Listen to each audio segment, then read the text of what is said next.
Hey, what's up, everybody? So, if there's something that I really actually know after all my years of shooting, and the truth is that great photos can come from anything. So, whether you're using a cell phone or you're using a DSLR or even the plastic fantastic Holga, you can get better pictures just by practicing composition and some fundamental composition techniques. So, hang around. We're going to talk about those and stick with me, and I'll give you some tips on how to make that cell phone rock at the end of the video.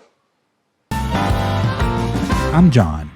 I'm a photographer, and I'm also a digital marketer, helping you enjoy photography.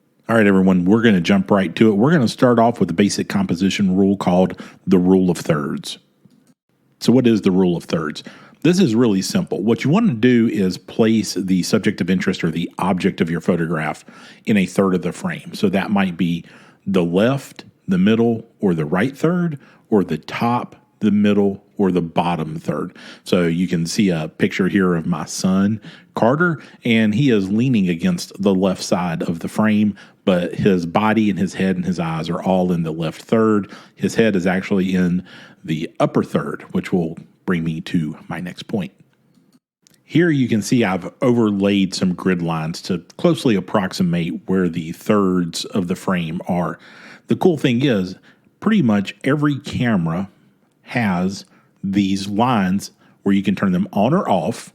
So if it's in a DSLR, it'll be in the viewfinder, it'll be on the back LCD screen, and even on your phone, you can turn these on so you have grid lines to help aid you in composition. So make sure you have those things turned on.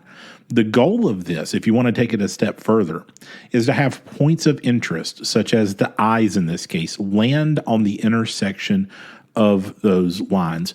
So the rule of thirds is a basic art composition technique. Now here's another example of using the rule of thirds. Here we have my daughter, Sophia, out in the ocean at the beach this past summer. And you'll notice that she is centered on the lower left third of the image, while the horizon of the ocean is actually almost on the upper third line exactly. I could have done a better job here of getting level, but kids move quick and I wanted to get the image before she wandered off or got up and noticed me. But this leaves some space, and there's a lot of things going on here from a composition standpoint with negative space and telling the story and things like that. And we'll get to those. But I want you to just kind of focus here on the fact that the subject is on the left third, the bottom left third, and then the horizon is on the upper third. Things in art are generally more pleasing to the eye when they're in threes. So you can have 3 vases on your table look better than 4 vases, as an example. And that carries over into your basic composition, whether it's a photograph, a painting, wallpaper design, anything like that. Hey, here's a bonus tip for you. So this one's really for parents or anybody who's going to be photographing children in general. Could be a nephew, a niece, whatever. I want you to take a look at these 2 images we just saw when we talked about the rule of thirds of my son and my daughter. I want you to notice that I'm at their level. The average adult is somewhere between 5.5 and 6 foot tall, and we tower over children. It's very important to get down, get low, and get at their perspective in order to help tell the story of their youth, their size, how they see the world, and how they view things. And it really helps you to connect with children, to get down low and take photographs of them. So stop standing up and looking straight down. Otherwise, you're going to have a lot of floor in your picture. Get down, get on their level, and make some interesting photographs. Our next composition technique that we're talking about on any camera is the use of foreground. The use of foreground and the inclusion of foreground just simply means things that are closest to you in the photograph. And that can be a little tricky, but there's some basic tips and kind of techniques to help you keep it straight. Number 1 is be intentional. So if you're going to utilize this technique, it has to be obvious that you're doing it on purpose. Otherwise, it just looks like a mistake. Number 2, we want to complement the story. In other words, this element either adds to the mood or tells an actual piece of the story or somehow emotes a behavior or emotes a feeling from us. And then finally, it really does need to add a layer of interest. It needs to be like, wow, that's That's really something I didn't expect in a normal picture like this. So in this image you see here, it's a picture of downtown Manhattan that I took from just about the middle of the Brooklyn Bridge. I decided to frame it here because I like the cross members. I like the support cable, the way it came down, and you can see the downtown Manhattan skyline off in the bridge. But this is, and really the foreground takes up, a little bit more than half of the picture. And the city is just sitting right on the bridge. And then I used some slow shutter speeds to get the light trails of the cars going by on the bridge. But the point is that I do feel that this is, number one, it's intentional. Number two, it does complement the story of New York City. And number three, it does add a layer of interest with cars and traffic moving by. You could almost argue that the bridge is the subject and the city is a background element to the story of the bridge. But I think the bridge is a foreground element to the story of the city. It's all on how you look at it. The Panhandle of Texas is an absolutely gorgeous place if you have never been there. This is in Canyon, Texas. So here you can see I've included these wildflowers in the foreground to juxtapose the scale of the red cliffs from down inside of the canyon up against it. And then they flow up nicely into the blue sky. I'd also add here that you'll notice that the flowers are in the right third. So I'm utilizing foreground and I'm utilizing the rule of thirds here. And I am layering these composition techniques into the photograph to make a more appealing photograph visually. One more example of foreground. This again was from a trip to Ecuador. Again, took a ton of photos, so you will continue to see Ecuador photos. But I'm using the backside of the bench that she is sitting on in front of this cathedral and the small piece of fence. I was standing in like a little park area and she was unaware that I was there. And so this does two things. One, it kind of helps just make her float in the middle of the frame. And this was a quick street grab. Could have worked on the composition a little bit more if I'd had time. But I want you to understand that this was intentional to include the bench and the fence as a kind of psychological boundary. This is street photography. This person is unapproachable. It gives a little bit of tension to the picture. You wonder what she's looking at. So, the use of elements in the foreground, again, should aid in the storytelling or the sense and the emotion that you feel when you look at the photo. And I do think that the fence adds just a little bit of tension to make you feel the unapproachableness of the situation of a complete stranger. Negative space. I absolutely love this technique because you see it more every day than you realize, especially in things like advertising. So let's talk about negative space. Negative space is really exactly that. It is the intentional thought and process of leaving a blank area or a very sparse area within your image. Here you can see an engagement picture I did in downtown Dallas, Texas, and the pigeons just happen to be a bit of a humorous addition to this. But I like this gentle swoop of this overhead walkway in the downtown urban area. And the couple, she sat down on the wall, and I got some in tight and some in close. But when you think about why you would do this, one, there's not a lot there. It draws your eye down to her bright blue top, and the leading line of the wall that she's sitting on also brings your eye into her. So leading lines, I'm not really talking about in this video, but leading lines are kind of key in a lot of images. It draws you to the subject. But when you think about why you see negative space more than you realize, and I don't know if this couple used it for this or not, but this would be a great wedding invitation. You have plenty of blank area to put copy and to put text. You see this often in magazines, cover of magazines. Photos have to be shot very intentionally to leave space for the publisher to put the title of the magazine, what's in the magazine, and that kind of stuff. So shooting with the end product in mind and creating products like this, even if you're a wedding photographer or a child photographer, creating some images with negative space gives the parent or the couple the option to create Christmas cards, wedding invitations, and that kind of thing with the images that you create if they choose to, without it being crowded or feeling crowded down the road. But even if they don't, this is really kind of a more artistic feel. If they were to have this print and hung up in their house, it would make a statement just because of the negative space. Another wedding related portrait using negative space. This is a bridal image. And again, negative doesn't mean blank or completely devoid of any kind of detail. It just means there's a lot of area that is really not important to the photograph.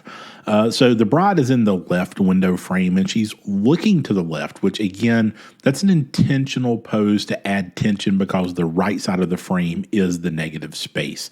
It's a high key, what is considered a high key photograph, meaning it's very bright. You can see you start to lose some detail on her arm. The window is blown out. That is all very, very intentional. But the negative space on the right, again, it allows the same thing that the last photograph did, but just that tension and the texture, I think, is just absolutely beautiful in this type of wedding portrait. Fill it up, not the gas tank, the viewfinder. So what do I mean by fill the frame? Well, it's just that. It's the opposite of negative space. It is actually cramming as much into the viewfinder that you can in order to fill up the image sensor or the piece of film. So here I've got two examples of portraits. Again, one trip to Ecuador, and this is just a local street merchant, and I really got in tight using a zoom lens with her and framed it. And I mean, there's very little. She's touching almost every edge of the frame except the top of the frame. And you can see the detail in her eyes, the detail in her clothes, and just, it's a really nice kind of street level image. Then the one on the right is of a bride. Now, common sense would tell you not to chop people's body parts off in portraiture. And in fact, when we talk about portraiture, we generally tell people, don't chop off body parts. It is not a pleasant thing for someone to have like their frame of their hand outside of the frame of the image and the rest of them are in the image. But in this case, it's like a lot of things with photography. If you know the rules, then you can break the rules. And here, knowing that we shouldn't chop off people using the frame of the camera, I've done it intentionally in order to bring the bride's eyes really as the center point of this image. But you'll notice that I still did it very carefully. The top of the frame is her hairline. The bottom of the frame, her lip rests right on it. So while I'm chopping off the top of her head and then the bottom of her chin, it's actually still nicely framed in the sense that it's a natural break in her face. Hairline, lip line, hairline, lip line. And it brings you into the picture and brings you into her eyes, and you really get the feeling of being under that veil. More framing techniques. This time we're going to talk about having a frame inside of your frame. More street photography examples. This time we are using a frame in a frame. What does that mean? That simply means having another box or container that draws your eye into the subject. I mean, it doesn't have to be a square or a rectangle. It could be a circle, a triangle, whatever it may be, whatever shape it is. Here we see a little more street photography. We see a homeless man who is lounging on the sidewalk. And obviously at this point, like this one really stands out. You see the yellow frame that he is in. He is inside another rectangle surrounded by greenish blue shutters of this business that's closed, and the yellow curb line holds him into the frame. So it's a very clear delineation on where he is within the picture, and that it has this interior border compared to just the outside of the image.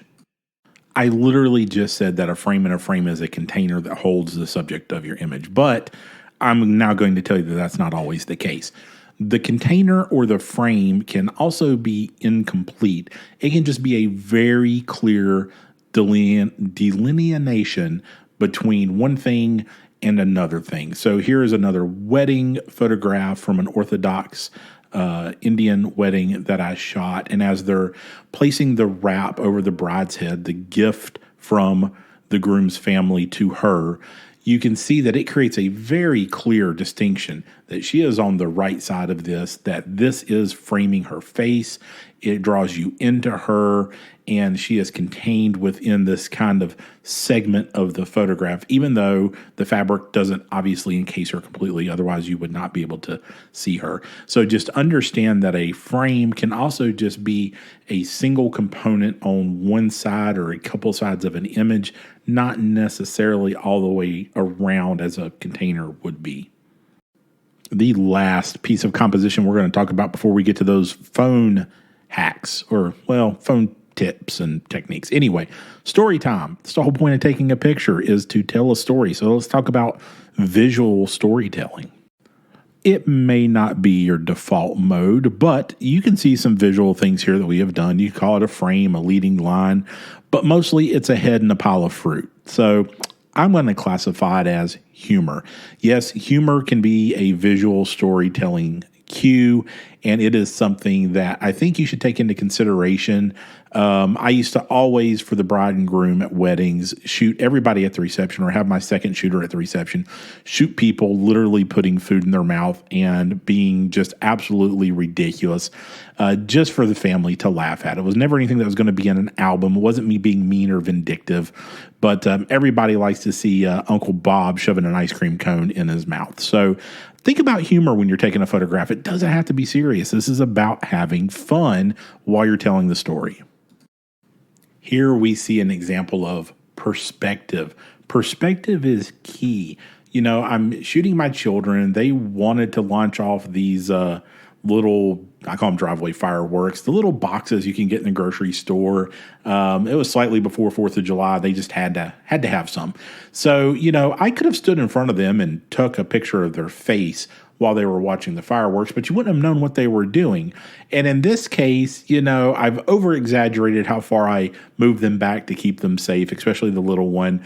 But this perspective tells you the story of watching fireworks in the driveway. And it's very simple. I shot this on my cell phone, and it's more of a family memory than me trying to make some kind of award-winning photograph. But the perspective was important here.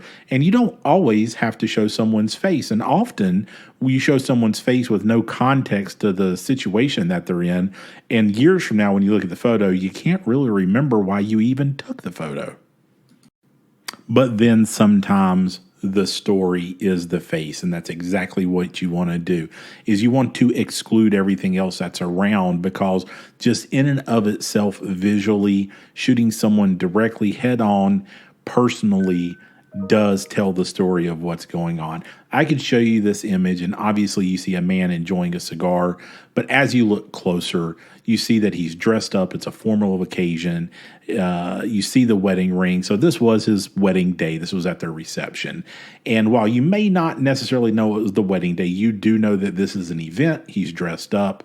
He's enjoying a cigar, and he obviously is just having a great time. As promised, let's talk about some tips and tricks and just some old school hacks that could work with your camera phone. I'm using an iPhone, but don't let it dissuade you. I mentioned it in the rule of thirds. Make sure that you go into your settings and that you turn on your grid lines if you've not done so already. Get used to the different photo modes of your camera phone. Here I'm using the portrait mode on the iPhone, and it actually has a setting where you can go in and adjust a relative f-stop in order to get that depth of field simulation. It's not exactly the same in an iPhone, but get used to your camera modes, whether it's Android or iPhone, how to dig into those menus and how to utilize them to their fullest potential. A little bit more about phone modes, but I think it's really cool the features that manufacturers have come out with. So most phones now have a macro mode, which allows you to get extraordinarily close to a subject. So take advantage of that one, because you could do cool flowers and insects and all kinds of stuff. Here I'm just zooming in on my camera lens because it's sitting on my desk. But again, make sure you know those modes. Use macro mode. Think about rings and events and art from your children and what you can do with it. To wrap up, I just grabbed some random images that I like on my phone. And I wanted to talk about what I did to take them and just some key points about why a cell phone camera is actually really great.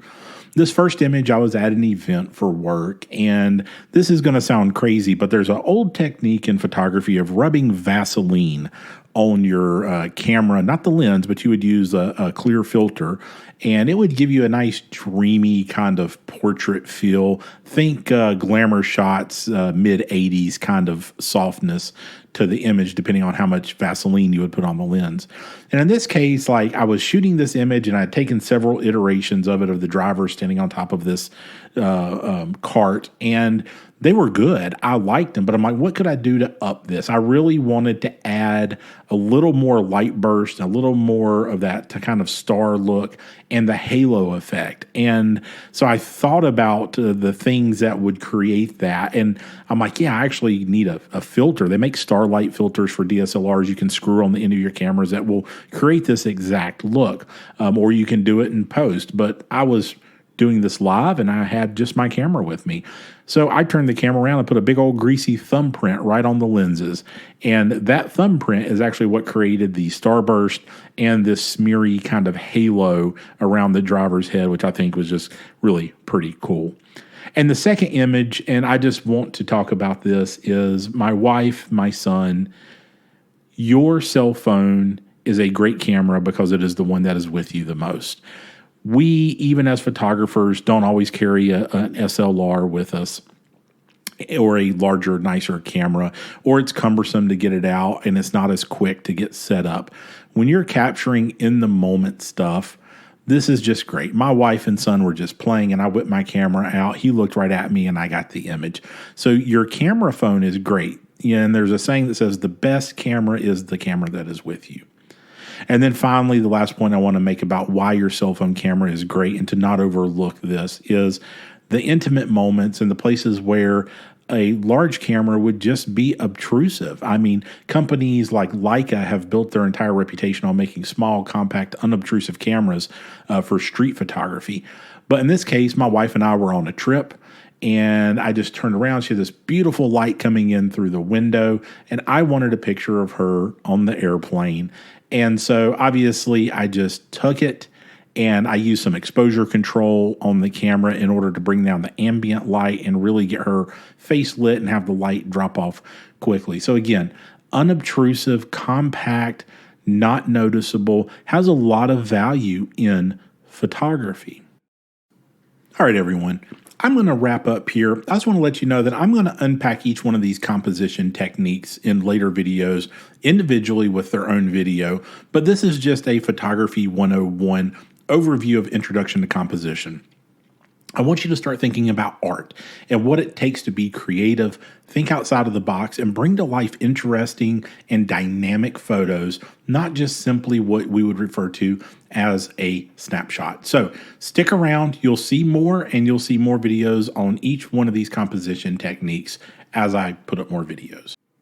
Thanks for watching. Please be sure to like, subscribe, and share if you enjoy the content so that I can keep making more videos for you.